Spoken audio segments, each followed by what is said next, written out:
सो hi everyone. जैसा कि मैंने प्रॉमिस किया था कि आपको हम दिखाएंगे कि लिखना कैसे है या सिखाएंगे, तो वो इसी वीडियो में आपको समझाना है हमको, ठीक है। और कॉपी भी दिखाएंगे और कैसे आप लिखिएगा। बहुत सारे स्टूडेंट बहुत सारे क्वेरी पूछें कि अगर कम आए तो उसको कैसे 4 पन्ना में लिख लें, 5 पन्ना में लिख लें, कैसे क्या करें। अगर मेरे पास कंटेंट कम हो तो हम इसको ज़्यादा अच्छे से कैसे लाकर बहुत अच्छा मार्क्स कैसे लाएं, यही इस वीडियो का मकसद है। और हमको भरोसा है कि आप इस वीडियो को एक बार कंप्लीट देख लीजिए, आपको मालूम चल जाएगा कि आप अभी तक कैसे लिख रहे थे और कैसे लिखना चाहिए था, और कैसे कॉपी भी फिल होगा और नंबर भी इंक्रीज होगा। अगर ये वीडियो से अगर जो भी आपको अनुभव होगा, अच्छा बुरा जैसा भी, कमेंट सेक्शन में कमेंट करना बिल्कुल ना भूलें। लाइक शेयर सब्सक्राइब जो भी है ज़रूर करें अगर वीडियो हेल्पफुल लगता है तो। सबसे इम्पॉर्टेंट कि आप कमेंट में बताइएगा कि हमको ये नहीं मालूम था, ये मालूम चला, प्लीज़, ठीक है। तो देखिए, सबसे इम्पॉर्टेंट कि 2 तरह के विद्यार्थी हैं, एक हिंदी मीडियम, एक इंग्लिश मीडियम। हिंदी मीडियम के वो स्टूडेंट जिनको लगता है कि हम कुछ भी लिख ले, टॉप तो हम नहीं कर सकते, ये भ्रम तोड़िए। इंग्लिश मीडियम को ये लगता है कि हम कुछ भी लिख देंगे, टॉप तो हम भी करेंगे, हम ही करेंगे, ये भ्रम भी तोड़िए। दोनों भ्रम है। मेरा बस एक ही चीज़ है, जो कल बहुत सारे स्टूडेंट, कल या जो भी आने वाले एग्ज़ाम के लिए वीडियो अगर आप देख रहे हैं, तो बहुत सारे स्टूडेंट क्या करेंगे कि मार्केट में आता है गेस्ट पेपर, तो आप ये सोचिएगा कि हम गेस्ट पेपर लेकर लिख लेंगे, तो ये आपका गलत फहमी, मतलब बहुत बड़ा मिस्टेक होगा सोचना। इसलिए क्योंकि एक ही जैसा कॉपी हर टाइम दिखेगा टीचर को तो मार्क्स नहीं मिलेगा, ठीक है, पहली बात। दूसरी बात, उसमें बहुत सारा चीज़ नहीं होता है जैसे हम आपको कॉपी दिखाएंगे। और ये एक भ्रम कि हिंदी मीडियम स्टूडेंट को कि हम कुछ भी लिखें नंबर नहीं मिलेगा, ऐसा नहीं है। आप एक बार अभी हम दिखाएंगे कि आप क्या ऐसा लिखें एग्ज़ाम में और क्या नंबर नहीं मिला है, ये एक खुद से सवाल पूछिएगा। इंग्लिश मीडियम के स्टूडेंट इंग्लिश में लिखते हैं, बट क्या आप वैसे लिखे हैं जिसमें नंबर मिलेगा। देखिए, सब बात का एक बात, इस वीडियो को देखने के बाद एनालाइज कर लीजिएगा कि आपको नंबर क्यों नहीं मिलता है और आगे कैसे मिलेगा। वीडियो लंबा होगा, कैसा होगा आई डोंट नो, बट हम अपनी सारी बातों को इस वीडियो में रख लेंगे आंसर राइटिंग के फॉर्म में, ठीक। एक एक बारीकी से सिखाते हैं। सबसे पहले देखिए, सबसे पहले ये कॉपी देखिए, सबसे पहले ये कॉपी देखिए। एक टीचर के पास ये कॉपी गया, ठीक। आप एक टीचर हैं, ठीक है, आप एक टीचर हैं और ये आपके पास एक कॉपी है, ठीक। ये कॉपी मतलब कॉलेज का तो कॉपी ऐसा होता है। तो मान लीजिए कि इस कॉपी में मतलब एक ये इधर से एक लाइन अंडरलाइन किया हुआ है, तो ये तो नेचुरली किया हुआ है, तो वैसे ही नेचुरल मतलब पहले से किया हुआ है। तो जो आपको पाटलिपुत्र यूनिवर्सिटी से कॉपी मिलेगा, तो उसमें भी यहाँ पे छोटा छोटा में लिखा रहता है पाटलिपुत्र पाटलिपुत्र ऐसे करके, ठीक है, या फिर कोई भी नोट। तो उस और एक बच्चा मान लीजिए यहाँ से लेकर लिखते शुरू किया, लिखा लिखा लिखा, ऐसे लिखते गया, पूरा लिखा है, यहाँ से ये पूरा लिखा गया है। अब मुझे आप कमेंट सेक्शन में बताइएगा कि क्या इस तरह आप टीचर होकर कितना देर इस कॉपी को पढ़िएगा। लीजिए जूम कर देते हैं, कितना देर इस कॉपी को पढ़िएगा, और आपको अगर 5 नंबर देना हो तो आप 5 नंबर में से कितना नंबर दीजिएगा, बताइएगा यहाँ पे, ठीक है। ये पहला सवाल पूछ रहे हैं आपसे, ठीक, 5 नंबर का सवाल है, ठीक। अब हम आपको यहाँ पे समझ में आया कि इंग्लिश ही लिखा हुआ है, तो क्या टॉप कर लीजिएगा इस तरह के इंग्लिश से? आंसर है नहीं।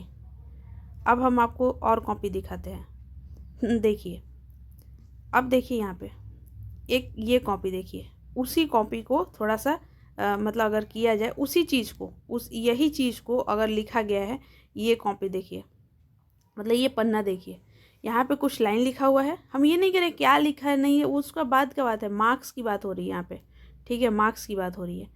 यहाँ पे देखिए ये कुछ लाइन लिखा हुआ है, ठीक है, ये 2 लाइन का गैप हो गया, फिर यहाँ पे कुछ लाइन लिखा हुआ है, फिर एक मतलब जो भी है फ्लो चार्ट बनाने का कोशिश किया गया है यहाँ पे, ठीक है। उसके बाद देखिए 1 लिखा हुआ है, 2 लिखा हुआ है, यहाँ पे जो इम्पोर्टेंट है उसको यहाँ पे एग्जाम्पल डाला हुआ है। मतलब अब देखिए ये दोनों को, यही पेज ये भी लिखा हुआ है, यही पेज ये भी लिखा हुआ है, तो दोनों में डिफरेंस समझ में आ रहा है कि इसको कैसे लिखा गया। जैसे ही अगर एक टीचर देखा राइटिंग, अब यहाँ पे नहीं, यहाँ पे दिखना चाहिए, देखिए एक ये दिख रहा है, एग्जाम्पल दिख रहा है, इसको हाईलाइट किया गया है और 1 2 ऐसे करके दिए गए हैं। पैराग्राफ ये चार चार लाइन लिखा हुआ है, बीच में गैप है। अच्छा, क्या ये बेस्ट है? Answer is no. बट उससे क्या बेस्ट है? Answer is yes. अब देखिए और दिखाते हैं। एक ये कॉपी देखिए, एक ये कॉपी देखिए। इंट्रोडक्शन, अच्छा ठीक है, इंट्रोडक्शन। उसके बाद ये इतना लाइन लिखा हुआ है, ठीक है। उसके बाद ये जस्ट, मान लीजिए आप टीचर है, टीचर की तरह कॉपी देखिए। ये जस्टिस कहाँ से आ गया मुझे नहीं पता। मीनिंग ऑफ इक्वालिटी, क्या यहाँ पे कोई लाइन है? Answer is no. डायरेक्टली लिखा हुआ है। बस एक चीज़ क्या है यहाँ पे, एक यहाँ पे डायग्राम बनाया गया है। क्या ये डायग्राम वे सही है? Answer is no. अब बताते हैं। यहाँ देखिए, type of equality, okay, type of equality, ठीक है। हम पहले आपको बता रहे हैं, उसके बाद हम बताएंगे कि सही कैसे करेंगे, ठीक है। चलिए ठीक है, यहाँ पे 1 2 3 3, ठीक है। यहाँ पे कोई ऐसा कुछ भी किया हुआ है? आंसर इज नो, ठीक है। चार चार लाइन का आंसर है, ठीक है।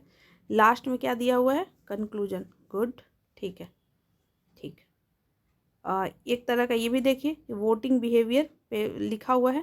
पहले एक साथ 3 लाइन, फिर 2 लाइन, और फिर आपको एक डायग्राम दिया गया है, बहुत अच्छा। फिर 1 2 ऐसे करके, और फिर 3 4 ऐसे करके, और फिर यहाँ पे कास्ट कम्युनिटी डायनेमिक। अच्छा एक बात बताइए, देखिए यहाँ पे कितना सारे डायनेमिक, मतलब अलग अलग पर्सपेक्टिव, कास्ट और कम्युनिटी का, पॉलिटिकल पार्टी लॉयलिटी अलायंस का। लेकिन क्या आपको ये पूरे लाइन में ऐसे दिख रहा है डायरेक्टली कि हाँ ये बच्चा ऐसे लिखा है या ये लिखने का कोशिश किया गया है?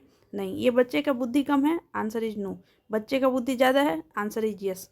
बट वे ऑफ राइटिंग लो, नंबर लो। समझ में आया? कंटेंट आपके पास है, बट आपको लिखने का तरीका मालूम नहीं है। अब इसको हम बताएंगे कि इसको लिखना कैसे। एक हिंदी स्टूडेंट की ये देखिए, वेद। वेद का मतलब ही बताई हैं या बताए हैं, जो भी है। अर्थ क्या है? वेद चार, चार वेद है, ऋग्वेद यजुर्वेद, ठीक। अब हम आपको बताएंगे कि इसको लिखेंगे कैसे, ठीक है। फिर देखिए कितना अच्छा, अगर अभी तक जो भी कॉपी आप देखें, उससे आपको ये कॉपी बेहतर इसलिए लगा, अच्छा लगा होगा, क्योंकि देखिए कंटेंट कम नहीं है, लेकिन कंटेंट बहुत भी नहीं है, लेकिन टू द पॉइंट आंसर लिखा हुआ है। मार्क्स मिलेगा? Answer is yes, answer is yes. लेकिन क्या इसको और अच्छे से लिखा जा सकता है? आंसर इज यस, ठीक। अब और कॉपी हम दिखाते हैं। ये सब तो हो गया। अब एक हिंदी स्टूडेंट की कॉपी दिखाते हैं।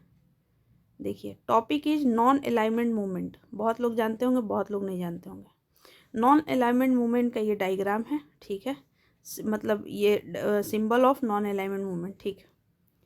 और एक बात याद रखिएगा कि हम आपको क्यों सिखाएंगे ये आंसर राइटिंग का, क्योंकि हम लोग बहुत पैसा खर्च करके सीखे हैं, वही चीज़ आपको हम सिखाने का कोशिश करेंगे, और उससे बहुत बेनिफिट भी हुआ है, ठीक। इंट्रोडक्शन, इंट्रोडक्शन लिखा हुआ है 3 तरह से, ठीक, ठीक है, अच्छा, ठीक है। अब यहाँ पे देखिए, हिस्टोरिकल बैकग्राउंड ऑफ नेम, जो कि हिंदी मीडियम की स्टूडेंट है, तो क्या इंग्लिश यूज कर सकते हैं? आंसर इज यस, ठीक। हिस्टोरिकल बैकग्राउंड मतलब क्या है कि हिस्टोरिकल था, ठीक। फाउंडिंग फादर, फाउंडिंग फादर, क्या इसको दूसरे तरीके से लिखा जा सकता था? आंसर इज यस, ठीक। प्रिंसिपल क्या है नेम का, क्या इसको और तरीके से लिखा जा सकता है? Answer is yes. फिर अचीवमेंट क्या है नेम का। देख, हम ये कॉपी से क्या आपको दिखा रहे हैं कि देखिए कैसे कैसे अपने से मतलब वो क्या कहते हैं, क्या कहते हैं, हेडिंग बना बना कर लिखा हुआ है। समझ में आ रहा है? एक हेडिंग दिया हुआ है, उस पे 2 लाइन। एक हेडिंग दिया हुआ है, मतलब ये सब हेडिंग, देखें यहाँ पे एक हेडिंग दे दिया गया, क्या कि अचीवमेंट, अचीवमेंट ऑफ नेम, ठीक। पहला एक ये बड़ा हेडिंग हो गया, मतलब एक हेडिंग हो गया, इसका एक सब हेडिंग हो गया 1, और इसमें कुछ लाइन, ठीक है, वेरी गुड। फिर यहाँ पे भी एक सब हेडिंग, फिर 2 लाइन, ऐसे कर करके दिया हुआ है, ठीक है। लास्ट में क्या है? द मेन एम, कोई भी चीज़ का, कोई भी चीज़ अगर बना है इस दुनिया में, तो उसका कुछ एम होता है, उद्देश्य होता है कि इसको पाना है। जैसे स्वच्छ भारत अभियान है, स्वच्छ भारत अभियान का कुछ एम है। समझ में आ रहा है? तो आप इस तरह से सब टॉपिक, एक टॉपिक बनाइए, उसमें कुछ एम लिख दीजिए कि भारत को स्वच्छ रखना है। स्वच्छ रखिएगा तो क्या होगा? बीमारी नहीं होगा, बहुत सारी बातें हैं, ठीक। लेकिन हर चीज़ के साथ कुछ प्रॉब्लम भी होता है, होता है, हुआ, हर चीज़ के साथ। कोई ऐसा दुनिया में चीज़ नहीं है जिसके साथ प्रॉब्लम नहीं है, लिखिए। लेकिन कोई भी प्रॉब्लम ऐसा नहीं है जिसका सल्यूशन नहीं है, सल्यूशन, निष्कर्ष, कंक्लूजन। देखिए यहाँ पे हम अब आप बताइए कि क्या यहाँ पे इंग्लिश हिंदी मीडियम की बातें हैं? Answer is no. किसकी बातें हो रही है? वे ऑफ राइटिंग की, आंसर राइटिंग की, किस तरह से बेहतर किया जा सकता है। ये अभी हुआ 10 मिनट। 10 मिनट में हम प्रॉब्लम जो भी अपनी बातें थी वो रखें। अब हम आपको दिखाएंगे कि लिखना कैसे चाहिए था। ठीक, पहले तो जो भी स्टूडेंट इस तरह से लिखते हैं, प्लीज़ अवॉइड दिस, नंबर नहीं आएगा। अब यहाँ पे बात करते हैं। मान लीजिए कि इस कॉपी से भी हटाइए, यहाँ पे बात करते हैं।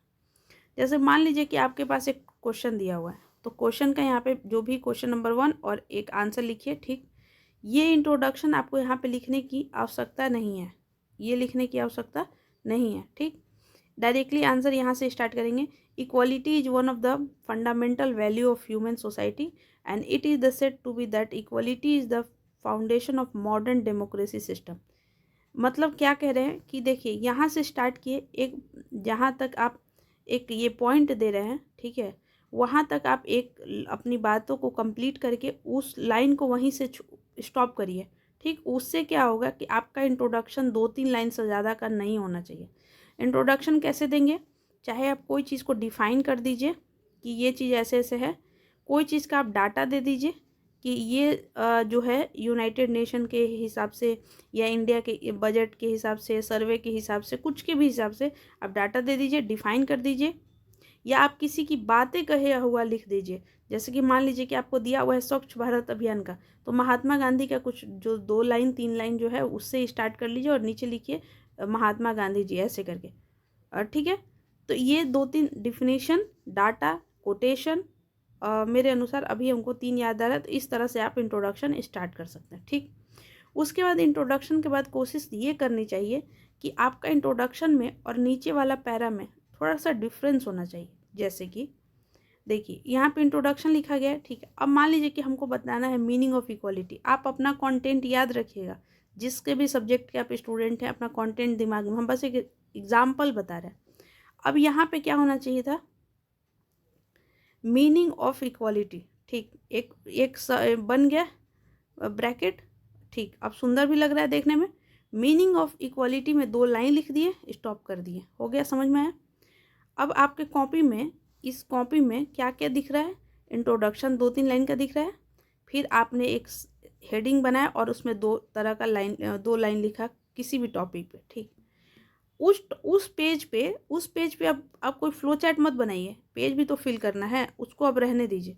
अगर मान लीजिए कि आप, ये कॉपी है आपका, ठीक है, और यहाँ से यहाँ तक पूरा इंट्रोडक्शन लिखे हैं, तो ये 2-4 लाइन छूट भी जाएगा तो कोई दिक्कत नहीं, आप यहाँ पे बनाइए और यहाँ पे लिखिए।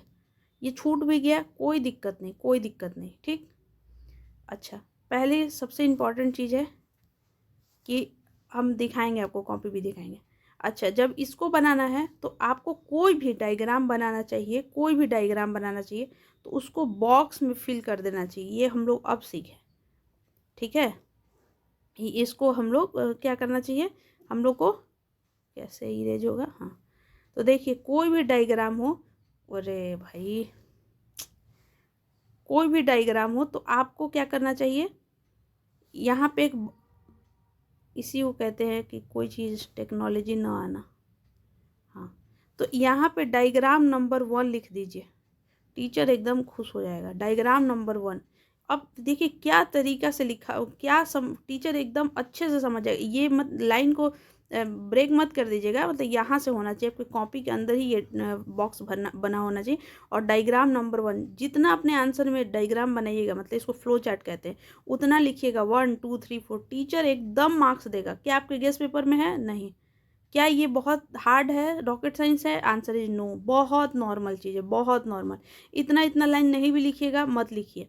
इक्वालिटी, ट्रीटेड एवरीवन इक्वल, या everyone is treated as same, इतना भी नहीं लिखना है। मतलब इक्वलिटी का मतलब यहाँ पे ट्रीटेड एवरीवन सेम, इस तरह से, मतलब थोड़ा भी लाइन लिखिए। टॉपिक लिख लीजिए, focus on equal opportunity, directly बस अपॉर्चुनिटी भी लिखिएगा तो काम चलेगा। समझ में है एक ये बात, ठीक है। अब यहाँ पे देखिए, मान लीजिए कि यहाँ पे लिखना, यहाँ पे आपको दिखाना है कि टाइप ऑफ इक्वालिटी, फिर क्या करना है पता है? Type of equality. ठीक, टाइप ऑफ इक्वालिटी हो गया। अब यहाँ पे A B, ये कॉपी भरना, ये सिखा रहे हैं, C D ऐसे, पहला है पॉलिटिकल इक्वालिटी, दूसरा सोशल इक्वालिटी, तीसरा जेंडर इक्वालिटी और भी। ठीक, अब क्या करना है, अब क्या करना है, ये हो गया ABCD, अंदर ही लिखना है ABCD। ठीक, कितना भर गया, बहुत भर गया पेज। अब क्या करना है कि हम 1 को उठाएंगे और टॉपिक यहाँ पे बीच में लिखेंगे पॉलिटिकल इक्वालिटी। ठीक, और उसको ऐसे बबल में डाल देंगे, उसका 2 लाइन लिखेंगे। और ये जो लिखा हुआ है लाइन है कि कास्ट, जेंडर, ऐसे करके जो वो एग्जाम्पल के तौर पे लिखेंगे। मतलब एक टॉपिक आपको लिखना कैसे है, समझ में आया? यहाँ पे हो गया। उसके बाद जब ये सब हो गया, उसके बाद आप यहाँ पे टॉपिक बनाइए कि difference between equality and justice. देखिए कितना अच्छा, नॉलेज की कमी है इस स्टूडेंट को, नो, बट क्या लिखने का तरीका मालूम है, आंसर इज नो। अब इसको सोचिए कि एक स्टूडेंट आपको इक्वालिटी भी बता रहा है, टाइप ऑफ इक्वालिटी बता रहा है, और फिर आपको ये भी बता रहा है कि इक्वालिटी और जस्टिस में डिफरेंट क्या है। भाई इस तरह से बनाओ, यहाँ पे लिखो, और उसके बाद बताओ। इक्वालिटी भी 2 लाइन लिख लिए, देखिए जैसे यहाँ पे लिखा हुआ है, जस्टिस भी। अब यहाँ पे इक्वालिटी जब लिखे तो इसको थोड़ा सा बबल कर दीजिए, इक्वालिटी, जस्टिस में बबल कर दी अच्छे से, मतलब अच्छे से, जैसे ऐसे। बबल किससे कर सकते हैं, पेंसिल से कर दीजिए, बहुत अच्छा। जस्टिस को ऐसे कर दीजिए, पेंसिल से कर दीजिए, बहुत अच्छा। अब मान लीजिए कि यहाँ पे थोड़ा और अच्छे से देखिए, मान लीजिए कि इक्वलिटी को ऐसे कर दिए। ठीक, अब इसको आप ऐसे करके और यहाँ से भी लाइन अगर चालू करिएगा, यहाँ से लाइन लिखिए, बहुत है, बहुत अच्छा है। जस्टिस में मतलब यहाँ पे क्या है, जस्टिस को ऐसे कर दिए बबल, उसके बाद 2 यहाँ पे बिंदी, उसके बाद ऐसे करेंगे, फिर इसके नीचे लिखेंगे। ठीक है, ये नहीं कि इसी पे से लिख देंगे, नहीं, इसके नीचे, जस्ट नीचे से यहाँ से चालू करेंगे। ठीक, और उसके बाद नीचे एग्जाम्पल।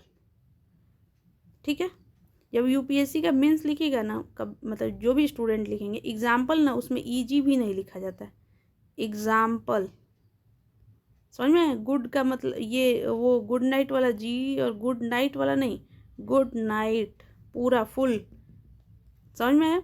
फिर यहाँ पे मान लीजिए कि कंक्लूजन लिखना है, तो कंक्लूजन कैसे लिखना है, कंक्लूजन अच्छे से लिखकर कंक्लूजन पे बबल डालिए, उसके बाद ऐसे, उसके बाद इसके नीचे लिखिए। आई होप समझाए होंगे जितना भी समझा सके। अभी हम कॉपी भी दिखाएंगे एक और, अब इसमें बताएंगे। यहाँ पे और एक चीज़ हम यहाँ पे क्या बताना है हमको, एक सेकेंड, हिंदी वाला कहाँ है, ये सब भी आप उस तरह से सुधार सकते हैं, समझ में है ना, कि इंट्रोडक्शन इतना लिखना नहीं है। ठीक है, और बाकी जो भी है अभी हम आपको एक और भी दिखाते हैं कि कॉपी एक्चुअल कैसा मिलता है कॉलेज में। तो देखिए ये इस तरह का आपको कॉपी मिलता है। ठीक है, अब ये मत सोचिएगा कि आपको कॉपी कैसे मिल गया, ये सैम्पल है 12th क्लास का। ठीक है, सैम्पल। तो इस तरह से ये सब बहुत पहले जो आप लोग को 3-4 साल से सिखाए हैं, बहुत दिनों बाद इस तरह का वीडियो बनाए। तो आपको मतलब ये वाला फ्रंट पेज तो थोड़ा डिफरेंट होता है, आपको नाम, रोल नंबर ये सब लिखना होता है, ये आपको तो मालूम होगा। तो फिर देखिए इस तरह से कॉपी होता है। इधर से तो मतलब लाइन रहे या मतलब छोटा छोटा लिखा रहता है पाटलिपुत्र पाटलिपुत्र ऐसा, लेकिन आपको क्या करना है, एक स्केल लेके जाना है, बिल्कुल ले जाना है आपको, इधर से एक लाइन खींचना है, एक स्केल लाइन इधर से भी खींचना है। ठीक, अब ये बीच की बात। ठीक है, बीच में जो आपका आता है वो ऑब्जेक्टिव टाइप क्वेश्चन में आता है ना, तो आपको क्या लिखना है, ऑब्जेक्टिव टाइप आंसर, और यहाँ पे क्वेश्चन नंबर 1, यहाँ पे 1 2 3 4 ऐसे करके, ये थोड़ा इसका ज़्यादा लाइन है, जो कॉपी मिलता है उसका ना 1.5 पन्ना यहाँ तक चला जाता है MCQ। आपको स्टार्टिंग में क्या करना है, आपको स्टार्टिंग में क्या करना है, स्टार्टिंग में MCQ नहीं करना है, याद पहले ही बता रहे हैं, MCQ स्टार्टिंग में नहीं करना है, लास्ट के टाइम देखते हुए 20 मिनट पहले MCQ में मतलब जाइएगा। इसके बाद जो आप बेहतर तरीके से अपना शॉर्ट क्वेश्चन, बेहतर तरीके से लॉन्ग क्वेश्चन रेडी कर लीजिएगा, समझ में? यहाँ पे MCQ में टाइम वेस्ट नहीं करना है। वीडियो में बताएं कि वो बहुत सारे स्टूडेंट जो मतलब क्या ही बोले 40 मिनट सिर्फ MCQ पे बिता देते हैं, ऐसा नहीं करना है। लास्ट का 20 मिनट बस बहुत है। जब आप सब्जेक्टिव लिखिएगा तो आपको MCQ भी याद आ जाएगा उतना, जो जिसका भी सब्जेक्टिव अच्छा होगा MCQ आ जाएगा।